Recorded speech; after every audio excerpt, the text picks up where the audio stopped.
स्वामी समर्थ, तुम्हा सर्वांचं माझ्या चॅनलमध्ये मनापासून स्वागत आहे। तर बघा, आता दत्त जयंती निमित्त गुरुचरित्र पारायण आपल्याला 7 दिवसाचे करायचे आहे। अखंड नामजप यज्ञ सप्ताह प्रारंभ होत आहे। 20 डिसेंबरला हा सप्ताह प्रारंभ होत आहे। म्हणजेच आपल्याला गुरुचरित्र पारायण हे 20 तारखेपासून सुरू करायचे आहे। 20 ते 26 या काळामध्ये आपल्याला 7 दिवसामध्ये आपल्याला गुरुचरित्र पारायण करायचे आहे। आता गुरुचरित्र पारायण कोणी करायचे आहे, कसे करायचे, त्याचबरोबर नियम काय आहे याबद्दलची संपूर्ण माहिती मी तुम्हाला आजच्या व्हिडिओमध्ये सांगणार आहे। व्हिडिओ पूर्ण बघा जेणेकरून तुम्हाला संपूर्ण माहिती मिळेल। जर तुम्ही चॅनलवर नवीन असाल तर चॅनलला सबस्क्राइब करायला मात्र विसरू नका आणि व्हिडिओला लाईक करायला मात्र विसरू नका। गुरुचरित्र पारायण हे आपण आपली मनोकामना, जे काही तुमची इच्छा असेल, अडचण असेल, त्यासाठी तुम्ही संकल्पयुक्त ही सेवा करू शकतात। ही सेवा अतिशय प्रभावी आहे। गुरुचरित्र पारायण हे 5वा वेद आहे, म्हणून हे पारायण करण्याची संधी तुम्हाला मिळालेली आहे। तर हे पारायण तुम्ही आवर्जून करायचे आहे। आता ज्यांनी कोणी 21 दिवसांची सेवा सुरू केली असेल किंवा मग 11 दिवसांची सेवा चालू असेल, त्यांनी तेच दत्त जयंतीपर्यंत पूर्ण करायचे आहे। त्याचबरोबर ज्यांना कोणाला 21 दिवसांची किंवा 11 दिवसांची सेवा करायला जमले नाही, त्यांनी आवर्जून 20 तारखेपासून गुरुचरित्र पारायण करायला सुरुवात करायची आहे। गुरुचरित्र पारायण आवर्जून त्यांनी 20 तारखेपासून करायचं आहे। दत्त जयंती निमित्त आपल्याला गुरुचरित्र पारायण आवर्जून करायचे आहे। आता गुरुचरित्र पारायण हे 7 दिवसाचे असतं, पण जेव्हा आपण गुरुपौर्णिमेनिमित्त गुरुचरित्र पारायण करतो तेव्हा 7व्या दिवशीच आपल्याला ग्रंथ उचलायचा असतो। तसेच आपण स्वामी जयंती जेव्हा असते तेव्हा सुद्धा आपण 7 दिवसांचे गुरुचरित्र पारायण करतो आणि 7व्या दिवशीच आपण ग्रंथ उचलतो। आणि जेव्हा कधी आपण मध्येच आपल्याला जर गुरुचरित्र पारायण करायचे असले आपल्या घरामध्ये, तेव्हा सुद्धा आपण 7व्या दिवशीच हे ग्रंथ उचलून टाकतो। पण जेव्हा दत्तात्रय जयंती येत असते, आता दत्तात्रय जयंती निमित्त आपण गुरुचरित्र पारायण करणार आहे, तर हा ग्रंथ आपल्याला 8व्या दिवशी उचलायचा आहे। म्हणजेच तुम्हाला सत्यदत्त पूजन 27 तारखेला आहे, या दिवशी आपल्याला ग्रंथ उचलायचा आहे। म्हणजेच काय, तर आपल्याला 7 दिवस पूर्ण गुरुचरित्र पारायण पठण करायचं आहे। हे पारायण आपल्याला 7 दिवसाचंच करायचं आहे, पण आपल्याला ग्रंथ जो आहे तो 27 तारखेला सत्यदत्त पूजन झाल्यानंतर आपल्याला उचलायचा असतो। कारण या दिवशी दत्तात्रय जयंती आहे, म्हणजे दत्तांचा या दिवशी जन्म झालेला असतो। हा उत्साह साजरा करून आपल्याला हा ग्रंथ दुसऱ्या दिवशी आपल्याला उचलायचा असतो। तर हे तुम्हाला लक्षात घ्यायचं आहे। जरी तुम्ही घरी वाचत असाल तरी सुद्धा तुम्हाला 8व्या दिवशी हे ग्रंथ उचलायचं आहे। 8व्या दिवशी 27 तारखेला तुम्हाला 10:30ची किंवा मग 12:30ला तुम्हाला आरती करायची आहे, त्यानंतर तुम्हाला हा ग्रंथ उचलायचा आहे। आता हे झालं तुम्हाला सांगता, म्हणजे उद्यापन कधी करायचं आहे, ग्रंथ कधी उचलायचा आहे। त्याचबरोबर आता गुरुचरित्र वाचण्यापूर्वीच आपल्याला काय तयारी करावी लागते, तर बघा, पारायण लावण्यापूर्वीच आपल्याला 1 दिवस आधीच, म्हणजे आदल्या दिवशी 19 तारखेलाच तुम्हाला 4 कुत्रे आणि 1 गाय यांना नैवेद्य द्यायचा आहे। आपल्याला छोट्या छोट्या पोळ्या करायच्या आहे, चाणक्या ज्याला आपण म्हणतो, ते तुम्हाला 4 कुत्र्यांना आणि 1 गाईला आपल्याला हे खाऊ घालायचं आहे। 4 कुत्रे म्हणजे 4 वेद आणि 1 गाय म्हणजे दत्तात्रयांची कामधेनू असल्याचे हा नियम पाळला जातो।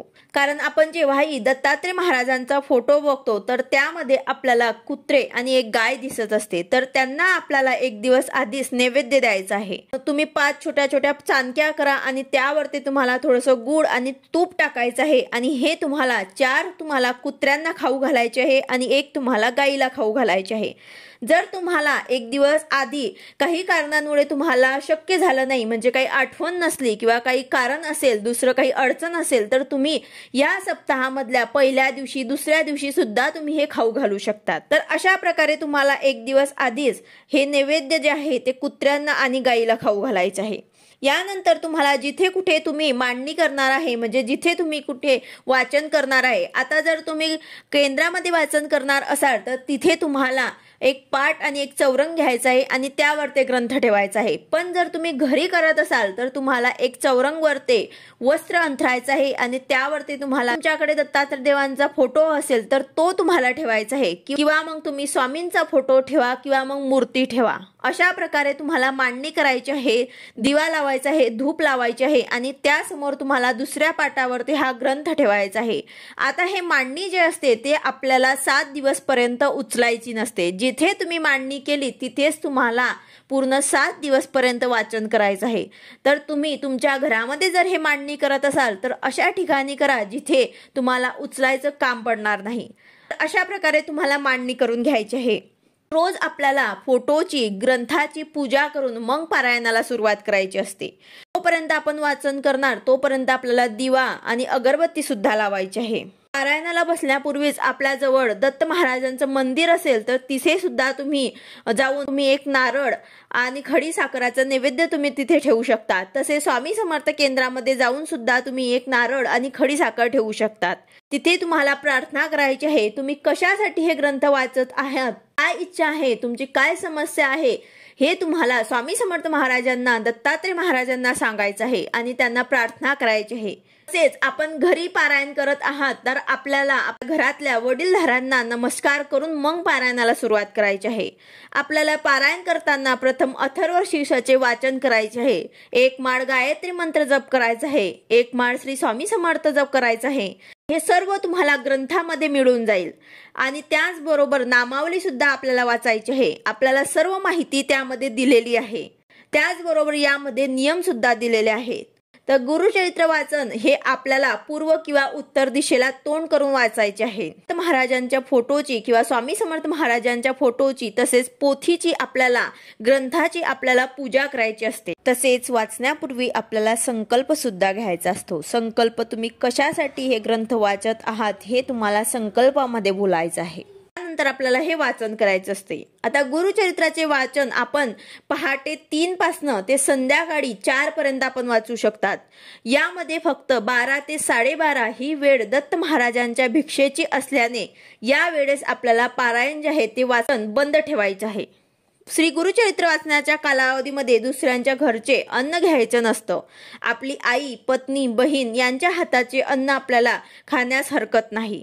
उपवास यामध्ये करायचा नसतो। दोन्ही वेळेस आपल्याला सकाळ संध्याकाळ एक धान्य खायचे असते।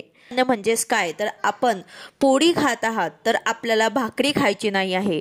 जर आपण तांदूळ खात आहात तर आपल्याला पोळी खायची नाही आहे। म्हणजेच तुम्ही गहू पूर्ण 7 दिवसापर्यंत तुम्हाला एकच धान्य खायचं आहे किंवा मग तुम्ही भाकरी खात असाल तर तुम्हाला भाकरीच खायची आहे किंवा मग तुम्ही तांदूळपासून बनलेल्या जे काही वस्तू आहेत ते जर तुम्ही खात असाल तर तेच तुम्हाला खायचं आहे। आता तुम्ही कुठे बाहेर गेल्यात तर तेव्हा तुम्हाला तुमच्या खर्चाने, तुमच्या स्वखर्चाने बाहेर खाण्यामध्ये काही हरकत नाही। त्याचबरोबर जर कोणाच्या घरचे चुकीचे खाल्ले गेले असेल तर त्यांना पैसे तुम्हाला द्यायचे आहे।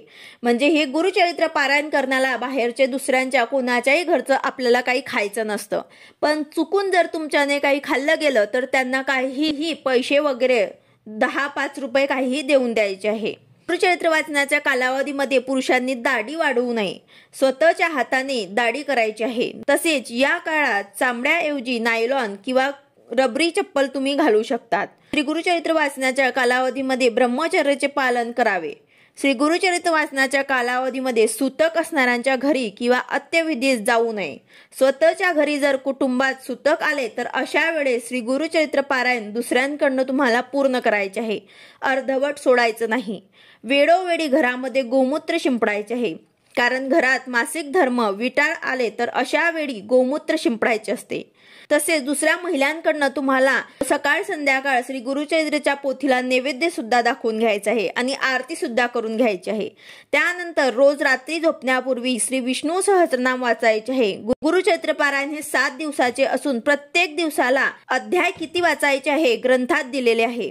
पहिल्या दिवसाला 1 ते 9, दुसऱ्या दिवसाला 10 ते 21 आणि तिसऱ्या दिवसाला 22 ते 29, चौथ्या दिवसाला 30 ते 35, 5व्या दिवसाला 36 ते 38, 6व्या दिवसाला 39 ते 43 आणि 7व्या दिवसाला 44 ते 53। तर अशा प्रकारे आपल्याला 7 दिवसामध्ये पूर्ण 53 अध्याय वाचायचे आहे। एक दिवसाला किती अध्याय वाचायचे आहे हे आपल्याला ग्रंथामध्ये सुद्धा दिलेले आहे। या पद्धतीने आपल्याला पारायण करायचे आहे। 7 दिवसाच्या पारायणमध्ये सांगता आपल्याला 7व्या दिवशी 10:30ची आरती करून करायची असते।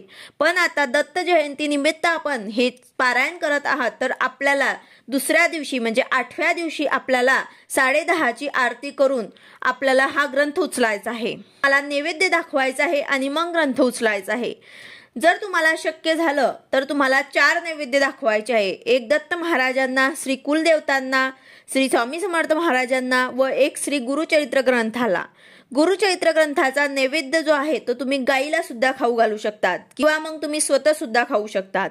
त्याचबरोबर गुरुचरित्र वाचनाच्या कालावधीमध्ये आपल्याला नित्य सेवेमध्ये सुद्धा खंड पडू द्यायचा नाही आहे. वर जमिनीवर आपल्याला झोपायचं आहे, म्हणजेच एक चटई किंवा मग तुम्ही सतरंजी वगैरे जे आपल्याकडे असते ते टाकून त्यावरती तुम्हाला झोपायचे आहे. पलंगावरती तुम्हाला झोपायचं नाही आहे. गुरुचरित्र पारायण हे दुखितांना, वेगवेगळ्या प्रकारच्या शापितांना, असाध्य आजार झालेल्यांना, पितृदोष असणाऱ्यांना श्री गुरुचरित्र एकमेव असा साधन आहे जे शुभ फल प्राप्ती देते. कुठल्याही प्रकारची अडचण असो किंवा आपल्या मनोकामना पूर्तीसाठी जसे विवाह, नोकरी, पितृदोष, आर्थिक अडचण, पैशांची प्रॉब्लेम असेल, कर्ज असेल, सर्व प्रकारची अडचणी असतील तर तुम्ही पारायण करून बघा. नक्कीच तुम्हाला अनुभव आल्याशिवाय राहणार नाही. सर्व इच्छा तुमच्या पूर्ण होतील. या ग्रंथात एवढी ताकद आहे की तुमचे सर्व अडचणी, समस्या यातनं तुम्हाला मार्ग मिळेल. गुरुचरित्र पारायण हा 5वा वेद आहे. यामध्ये सर्व श्रीपाद वल्लभ श्री नृसिंह सरस्वती यांच्या चरित्राचे वर्णन केलेले आहेत. अशा प्रकारे आपल्याला दत्त जयंती निमित्त गुरुचरित्र पारायण आवर्जून करायचे आहे. व्हिडिओ आवडला असेल तर लाईक करा, शेअर करा, सबस्क्राईब करा. भेटूया अशाच नवीन व्हिडिओ सोबत. श्री स्वामी समर्थ.